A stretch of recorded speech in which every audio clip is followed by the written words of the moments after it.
Season 3, Keys to Home podcast, Home Buying 101. Good morning. What's going on, Let's go everybody? buy a home. I know, right? That's all you do. You just show up and you just buy it, right? That's what it says on the movies. Absolutely.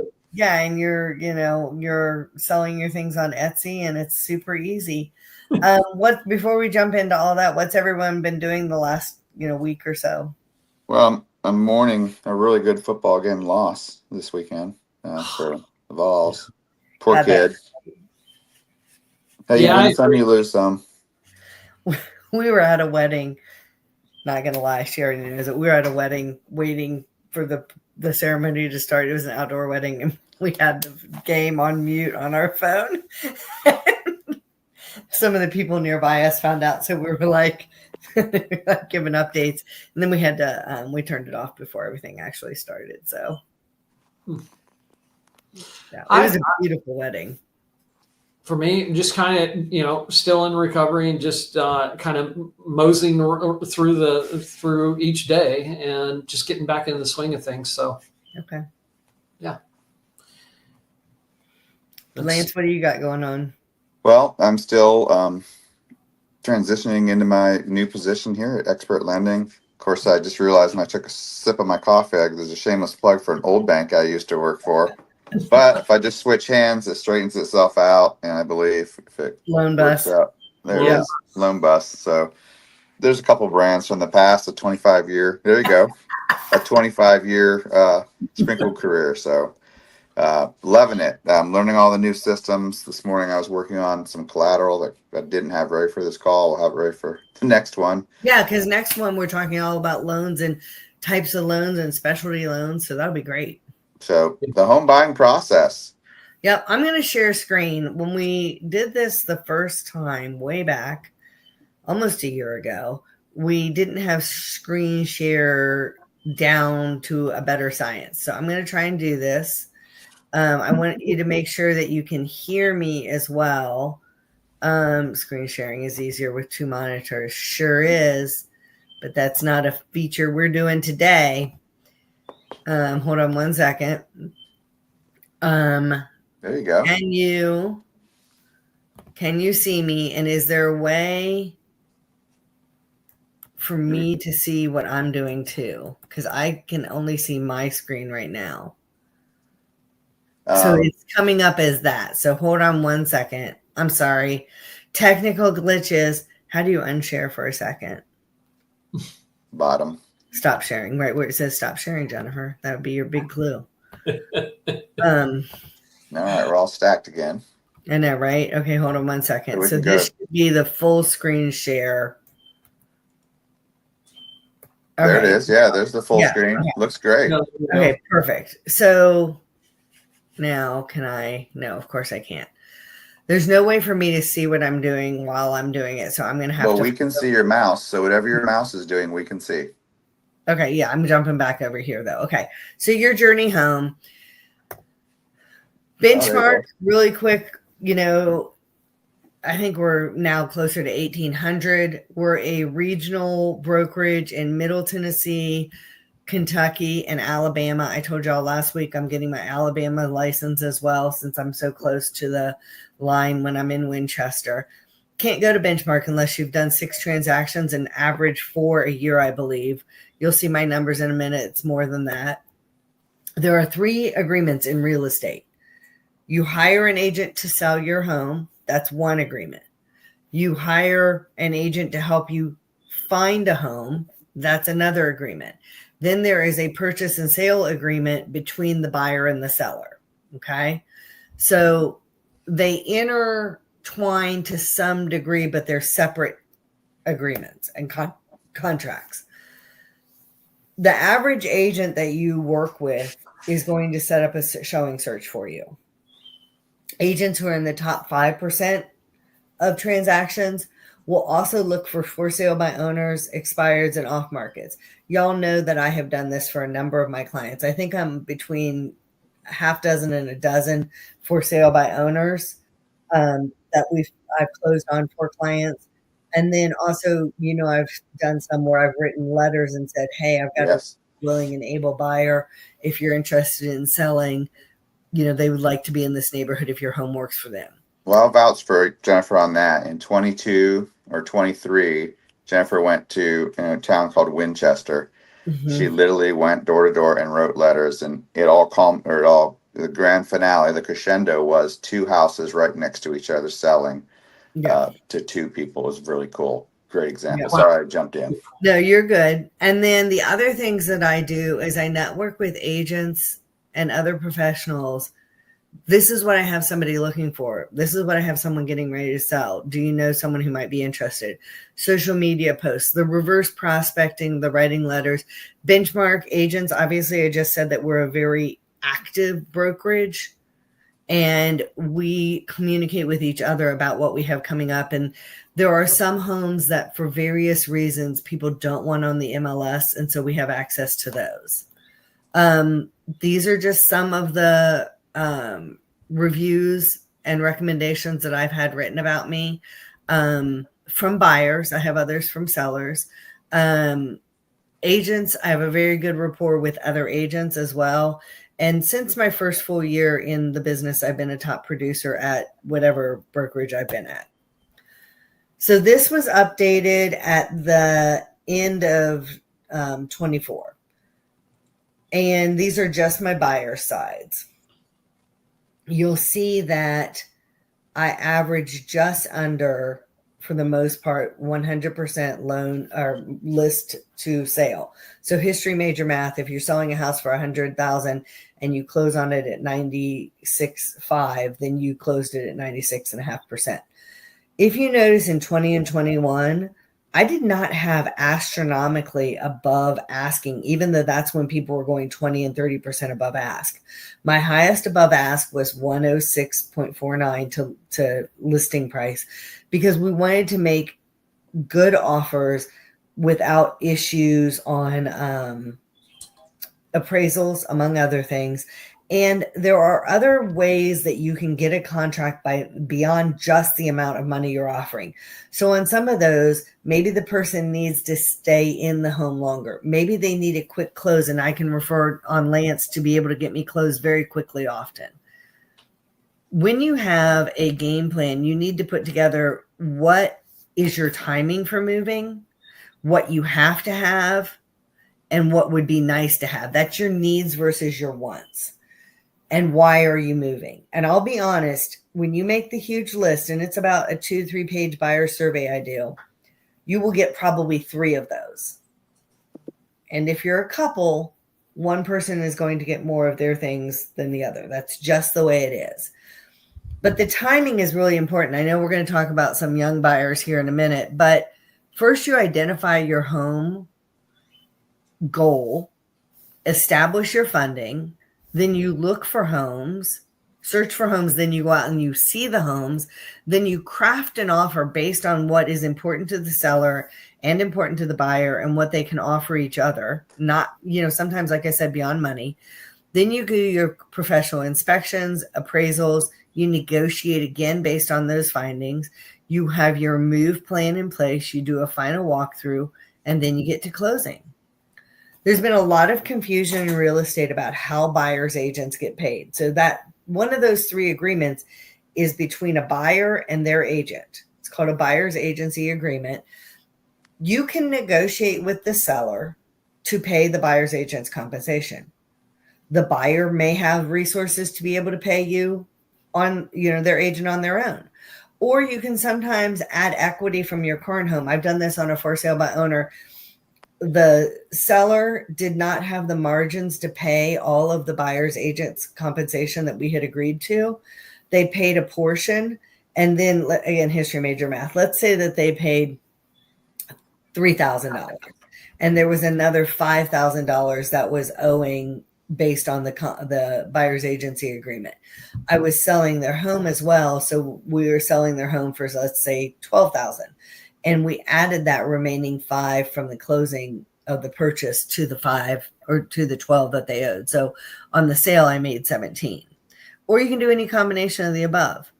My business is referral built. So it's important for me to meet and exceed expectations for my clients. I always ask, what are your expectations for me? What questions do you have? It's not the only time you're allowed to ask questions when we're first meeting. My phone's available for text, etc. When they have questions in the middle of the night. I am a realtor. I'm committed ally negotiating on my client's behalf, and I'm active and continually learning as a top producing agent and broker. So that is a really quick run through of what it is to do the buying process. I think we need to be on this guy now. Oh, no, I don't like that one. This one. So that's a really quick rundown. So let me give you a couple of scenarios that happened this week.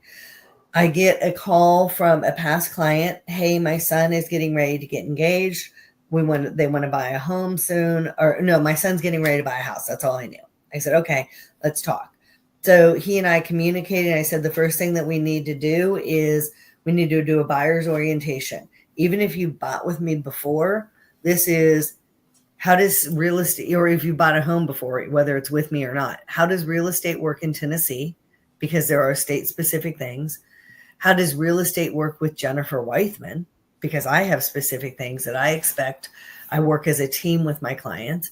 And how does real estate work in the market that we have right now, September of 2025? Because even if you bought a house 2 years ago, it's different than it was then, right? So I set up about a 45-minute to an hour-long in-person or online conversation. When I have that preliminary phone call, turns out that he's going to be getting engaged. And I said, okay, full stop. We're going to be Mama Jen for a minute. Are you going to be engaged or married when you buy the home? Because there are things that we need to do. If it's a VA loan and you're engaged, well, then you can't count that fiance's income or anything else. So we need to know some of those things. If you're going to be buying the home with your other, whether they're a fiance, a friend, or a spouse, then I need to talk to both of you at this orientation so that we can all be on the same page and have questions answered. So we're setting up, we're going to talk tonight, 5:00 online. Had another couple who I've talked to before, and they're currently leasing and they're very excited. They've found a home they like. Lance is in the process of trying to get them qualified because they're a 1099 employee. They were W-2'd in the past. There's a program he has that might work, but when he and I were discussing it, you're technically someone's buying it on their behalf and they're leasing it back. So now I have to delve into, is that going to cause them problems if they break their apartment lease to buy this other home because they're technically leasing it? And a lot of rentals have a get out clause if you're buying, pay 2 months rent or something. And one of the hardest things is that when people are very excited and ready to go, sometimes I have to slow them down. Sometimes I have to say, it's going to be in your best interest if we do this first. The Javier, who we closed last month, I talked to him in late mid-July, and he was closed by August 29th. And he was doing the opposite. He's like, holy cow, I thought it was going to be 6 months before I got in a house. So sometimes you are ready to go right now. Sometimes you're like, okay, we could do it, but understand that if this happens first, it's probably better for you. And sometimes we're like, okay, we need to wait until this is in place. It's never no. It's always, what are we going to do? And then, when I'm talking to my people who already own a home, okay, well, what's your plan? I'm selling your home. Do you have to? And I always say it like this. I'm like, don't panic. I'm asking you a question. Do you have to sell your home to buy? Or do you want to sell your home to buy? And why would I make that distinction? If you have to sell it, then that puts us in a different position on offering. Lance needs that equity free for your down payment or to clear up your income to debt ratio. You need to not have that mortgage. So you have to sell. If you want to sell, then we can make a cleaner offer and make sure that we price your home so that it sells quickly in today's market. You're still hoping not to carry 2 mortgages, but we don't have to be contingent on sale, which even though it's a buyer's market to a neutral buyer's market, sellers aren't loving. And again, Lance has programs that allows you, they used to call them bridge loans. There are different names for them now, but there are different options. So next week, we're going to be talking more about that. But just as a really quick summary of the home buying process, that's kind of where we are. It's somebody's beeping me. It is, like I said, a neutral to a buyer's market, which means that if every buyer out there shopping bought a home, the supply would be exhausted in somewhere around 4, maybe 5 months. Interest rates did what? Dropped to the lowest they've been in a while, right? Now, they're not bottomed out to 2%, but they're the lowest they've been in a while. I have said it till I feel like I'm screaming in the wind. We do not have a surplus of houses. There's a lot of houses on the market right now, but we do not have a surplus for the amount of people who need housing. And when these rates drop and people are motivated to buy mentally because they've been blocked by the number, or they are able to buy because the ratio made that home too expensive for them to be able to buy it and they were truly blocked by the price, that is going to change our market. Right now, we are still seeing sellers take somewhat under ask. We're still seeing sellers, I'm talking when average home, if you're priced way too high, then they're coming even more under. If you're priced low, then you might be multiple offers. We're still seeing sellers willing to negotiate and pay buyer's agent compensation and closing costs both, and title, and be willing to do some repairs. The other thing, if you have a house that's listed at 260 and I get you under contract at 250 or 245, you may not get any concessions on repairs. The seller has already probably said mentally, I've given you what I'm giving you.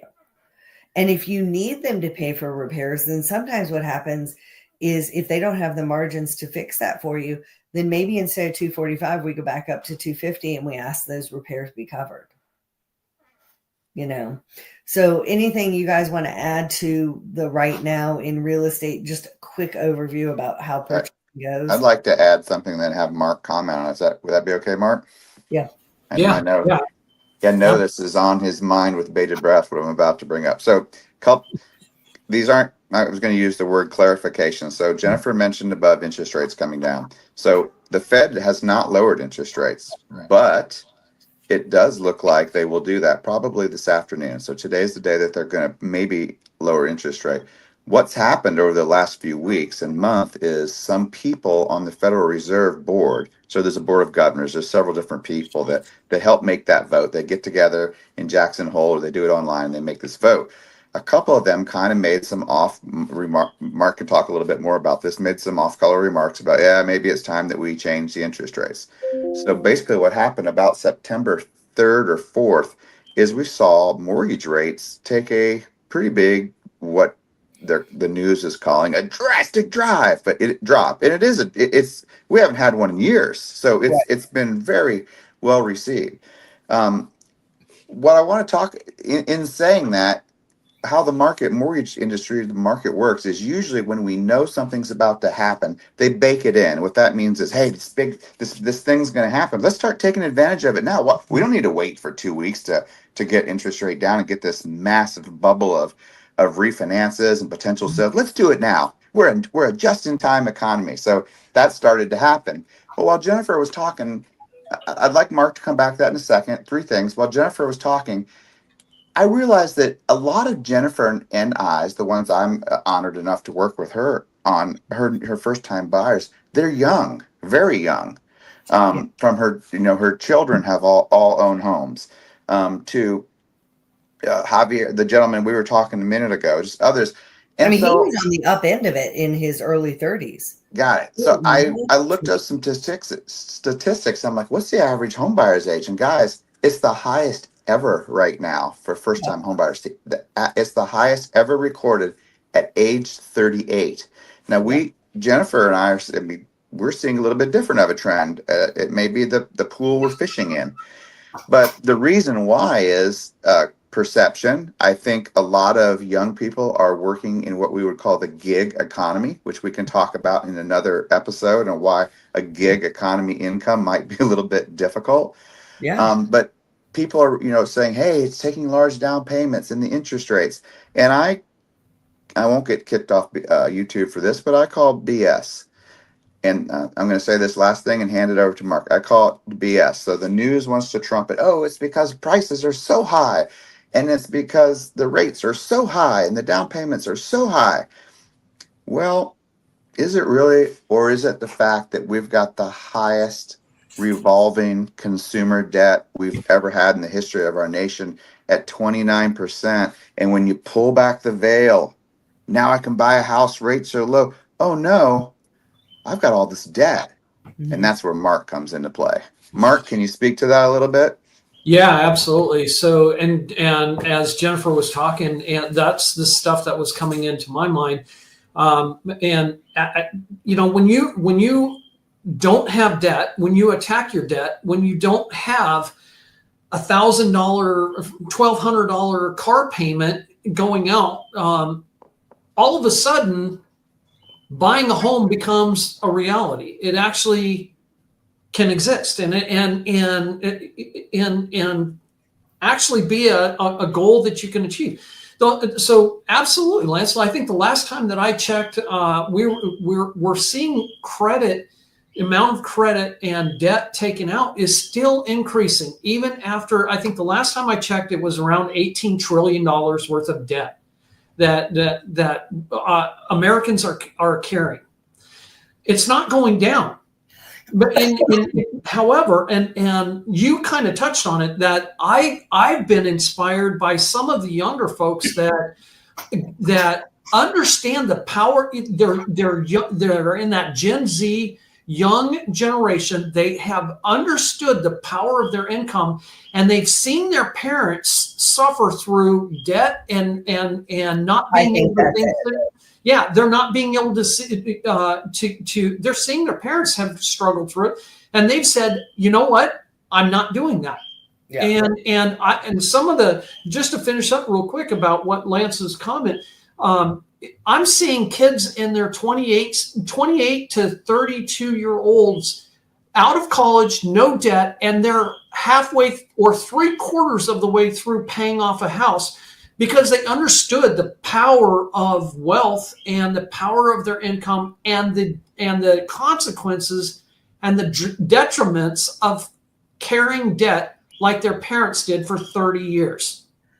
I think that they are also very close to their grandparents. Yes. And those grandparents, without trashing parents, they didn't need to, because the kids grew up with the debt and the stress. And they listened to their grandparents about, we didn't have a lot of debt. Most of the grandparents didn't, because they were raised by the Depression kids. And the other thing that I always think about if you're not ready because you're getting yourself in line, or you're waiting to have 2 years of a tax return because now you're 1099, or you have a commission on your base, you ever seen a runner like sitting there like before a race, like doing that, like staying loose, right? Yep. They're not in the starting blocks, but they're staying loose so that when the time comes, they are at the starting block, and that's when you're with me. We're going out and we're shopping for houses, and we're going to do this sprint or whatever. But you have to stay loose. And what ends up happening is, if you saw somebody who was waiting for a race and they were drinking a beer and a pizza at the side, would you kind of think like, what are you doing? Right? If you see someone who says, I want to buy a house, but the rates are too high right now and I need to wait, would you not be a little bit aghast if they were going in the meantime and buying an expensive car with a car payment, or buying furniture for that house that they're getting rid of anyway on credit, or doing whatever? And we have seen people, not so much the young ones, but the other ones who own a home, have to reposition themselves because they were sitting drinking pizza and beer on the sidelines waiting for their race. So one of the things that you, when you were talking, Jennifer, that really came up for me was not only the things that Lance was asking about, but that the preparation phase, that very first step. And I think that is, even in my discovery coaching calls, I feel like the discovery and meeting someone in my coach for the first time and trying to understand what led them to reach out to a financial coach or a career coach is the most important session, because that is where and same thing with buying a house. What can we, okay, let's take it from this perspective. Hi, I'm Mark. I want to buy a house. Okay. Where do you want to buy a house? When do you want to buy a house? What kind of house do you want to buy? Yes. And it's funny because people, sometimes it's the ones who think that they're nowhere close to buying a house. We're like, no, you're good to go. And sometimes people who think that, oh, I'm going to go buy a house. And we're like, oh, sit down, child.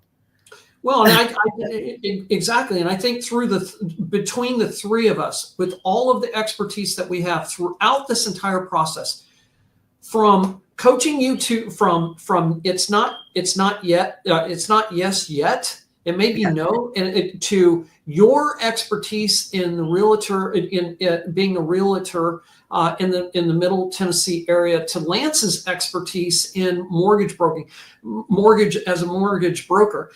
Combining these talents, it almost kind of fits the phases that, when you think about it, it's like we've got to get ready, we've got to prepare, then we've got to find, then we have to execute.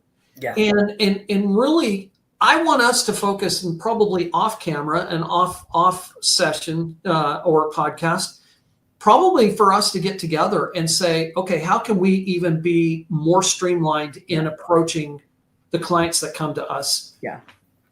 Especially in that preparation phase. And I'll shut up because I know I'm talking a lot. But well, one of the things too is, the reason, okay, after I ask you those quick basics, one of the first steps before we go out, do anything, is you've got to talk to Lance. Yeah. You've got to talk to that lender, because I need to know, okay, we're going on a trip and I need to know what we have in our toolkit. Are we FHA? Are we VA? Do we have any resources of our own? Where, like, okay, we only have these resources, but if I take us here, it's going to stretch it to this. All those things, like, how can I get your objective and what do I have to work with it to do it? I kind of feel like a bird dog sometimes, like, okay, I'm getting ready to get turned loose. Let's go, let's go, let's go. This is what I want. This is how we're going to find it. Oh, wait, you've got a muzzle loader. I need to change how I'm doing this. Oh, you have a bow. You have a rifle, whatever it is that you're bird dogging with, changes how I am hunting with you. Yeah.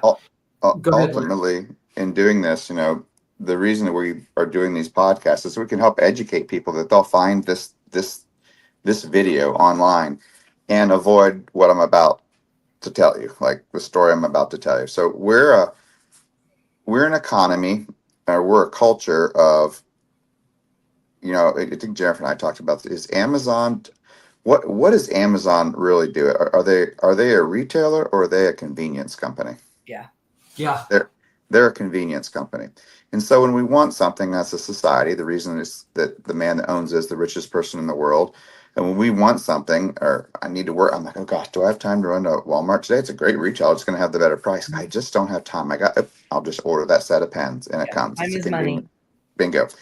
And so when we look at things we want, we're also a consumer society. I fight all the time with my children. I'm like, why did you buy that? Did you need it, or did you have this need that you needed to buy something? Did you DoorDash it? Yeah, absolutely. Oh, and God. By the way, this is a difference. Hats off to Jennifer. This is a difference between our families, and we all have our pluses and cons. She is her kids, she talks with them about everything. They're very money minded. They got their head on straight. This father made a lot of mistakes. My kids have an issue with whatever they wanted, they got, and they got it right then. They didn't just get, like I did, the hand-me-downs. They got first class for most of their life, and that's on me. It's my wife and I. The things, wanted to give that to them because you loved it. I know where it came. I know, but it ultimately is causing some problems. We'll lead into that in a second, because they want to buy. Some of them want to buy a house right now, and having to tell them you can't just go buy a house right now. But here's the thing that complicates that, because they drive down the road in our neighbor in I'll use in Middle Tennessee. I go to a meeting every Tuesday morning in Columbia, Tennessee. And as I drive down that road approaching them, there are all these new home communities. And these are tract builders. I'm not going to use names. Tract builder means it's a big national name that just buys a lot. They throw up a bunch of houses in 6 months and people buy them. And they're pretty and they have flags out front. And they're like, move in today. Why pay rent?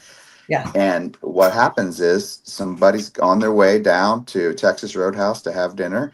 And they see one of those places and they go, let's pull in. And they pull into it. Yep, it's pretty. It looks great. And there's a nice looking young man or woman sitting in there. It's like, hi, welcome. You guys want to buy this? Oh, you can do it really easy. But let me have you sign this piece of paper, because I can't show you. Now, whether this is true or not, Jennifer can speak to this. That this is an open house right off the road, big giant parking lot that you can pull in. People are going in and out, and someone meets you at the door and says, you need to stop right there. I need you to sign this piece of paper, because I can't show this property to you. You are not allowed to come in this center until you sign it. Oh, what's this about?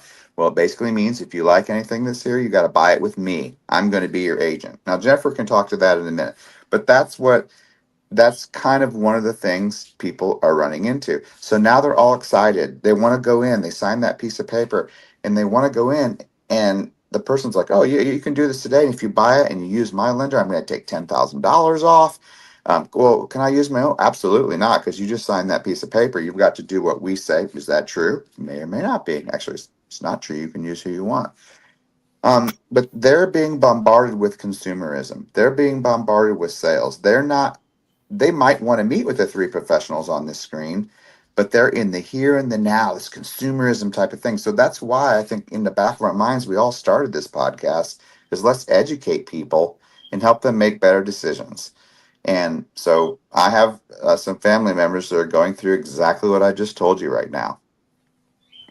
And it's difficult because they want to take care of it now, but they're not pre-qualified. Their father's a lender, but they're not ready to go. And a 6 month wait seems forever. Yep. But if the 6 month waits saves you 10 or 15,000, is it not worth it? And it's also going to save the stress because they're not ready to buy a house. Right. Well, if I told you, hey, I'm going to give you $15,000 to live in your apartment for an extra 6 months. That's a good way to put it.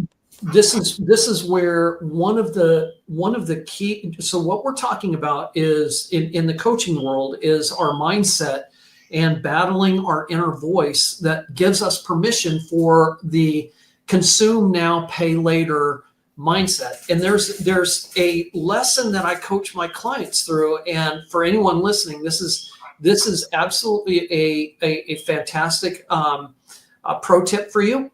But the thing that I'm going to say is that when you choose to alleviate the problem by using something else, you lose the opportunity to grow.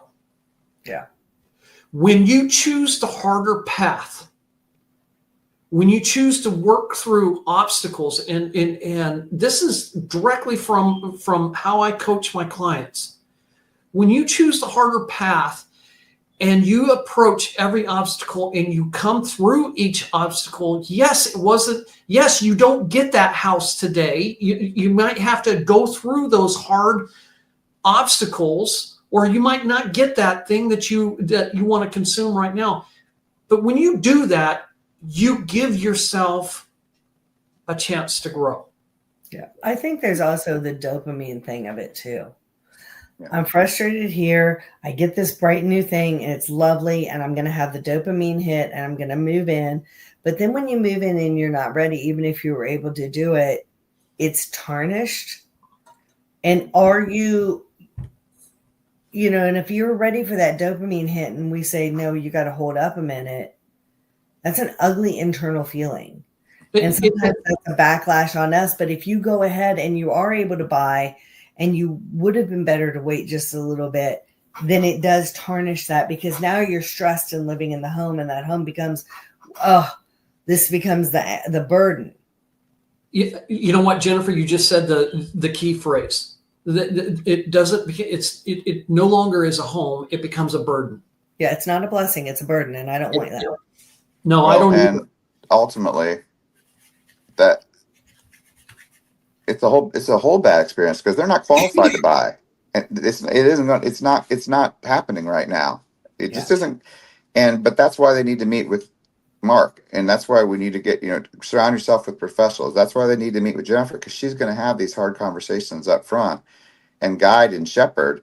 And I'm not.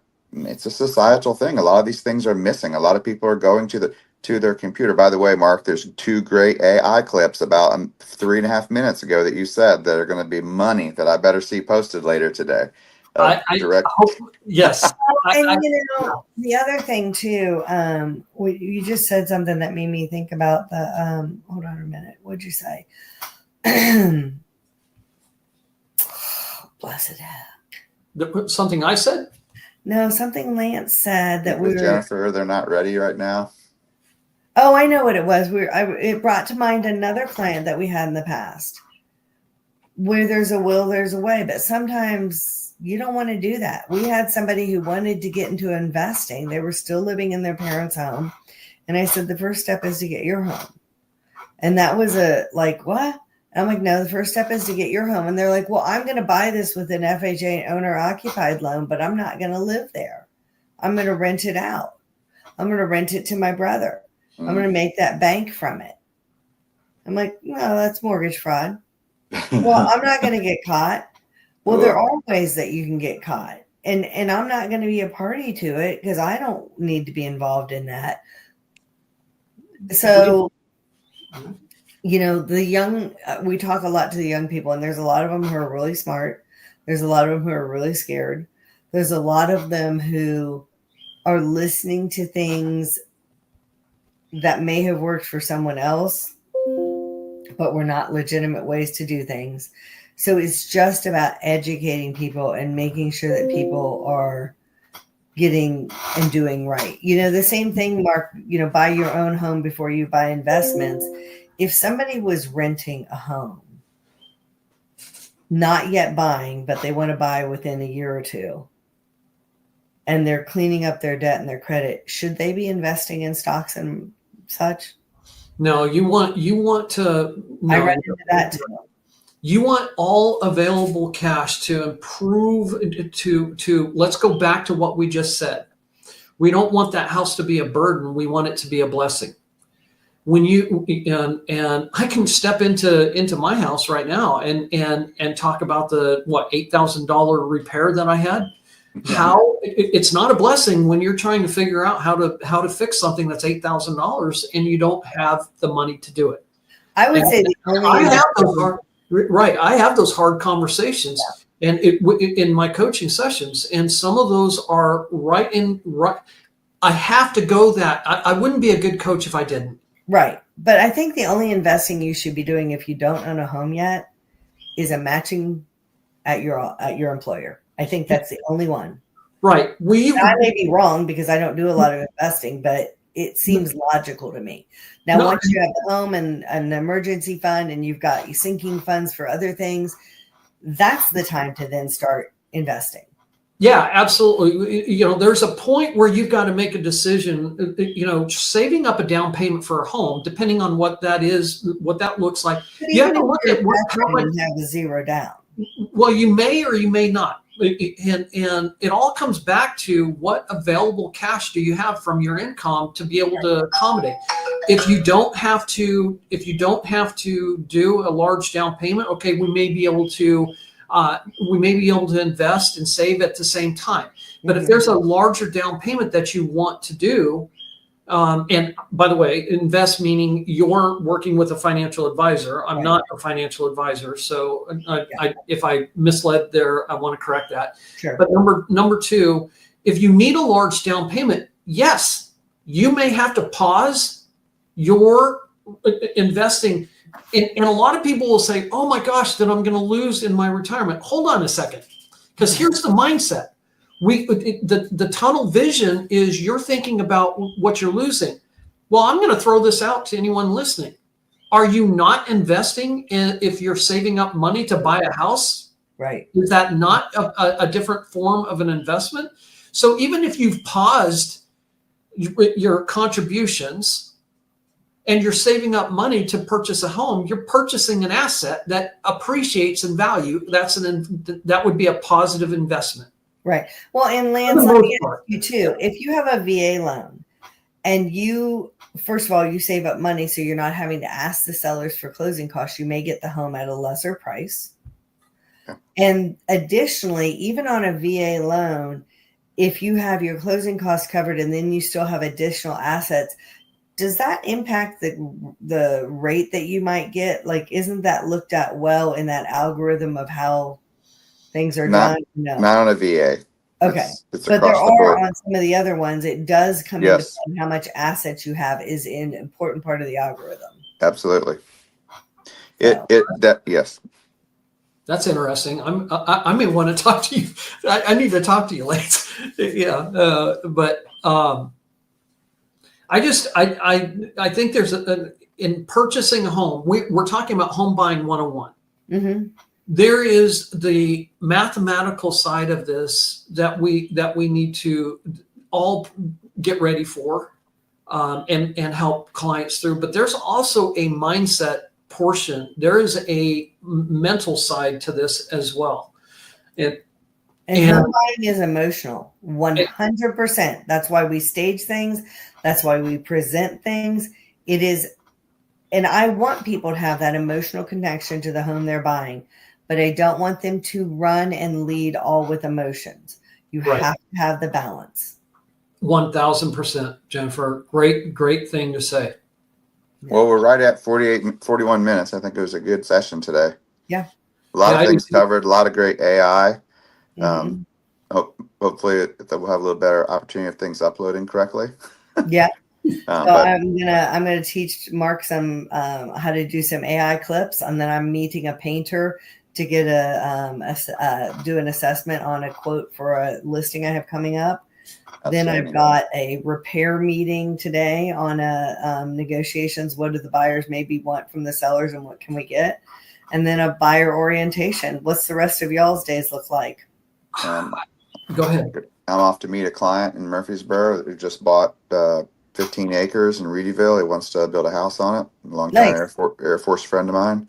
Nice. And then I've got a couple loans to submit, so it's exciting. And then my phone will probably explode when the Fed if they do this rate drop. Yeah. And then everyone that I have locked will be like, oh, rates are going down. And yeah, when I say it's baked in, we're already there. So if anything, unfortunately, let's see, we'll talk about this on the next podcast. The last couple of years, it seems when the Fed drops rate, there's a dip for a millisecond, and then it starts to climb back up as we wait for the next announcement. So we'll see. So speaking of that, next week, the other thing I have to do today or tomorrow is get some final things to my accountant for my taxes, because 2024s were deferred because of the natural disasters in Tennessee. So I'm getting ready to file those. And, Lance, you and I were talking about different things that you do and don't want to do with lending and with taxes and other things that can really bite you in the fanny when you're getting a loan. So that's something we definitely want to talk about next week. Yep. So for me, I've got a coaching client at noon, and that I've been coaching for a little over 7 months. His entire coaching session is all about accountability and the progress that we've made. The second thing that I've got going on is I've got a career coaching client that has lost her job, that we are working through reestablishing that. And that I've also had another person that has referred another career client, and I have a feeling it is a result of the recent posts on social media about something that has not been positive. Mm. So that person, that was kind of the hint that was given to me, that they've lost their job as a result of that, and they're trying to figure out what to do. That's hard. And it's so hard. I don't care what they say about ageism in hiring. It is really hard to get hired post 50, and certainly post 55. The number of people I have known in the last 20 years that have experienced that is crazy. Mark, are any of those appointments with my 4 children, or do I need to crack the whip on them? Not yet. I did get a response. I did see a reply to one of those IM that we talked about. Okay. I think it was from Will. Yeah. Yeah. They're good kids, but they get busy. And Mariah's got a roof leak probably right now because it's been raining. And so it's probably going to be an insurance situation. So, yeah.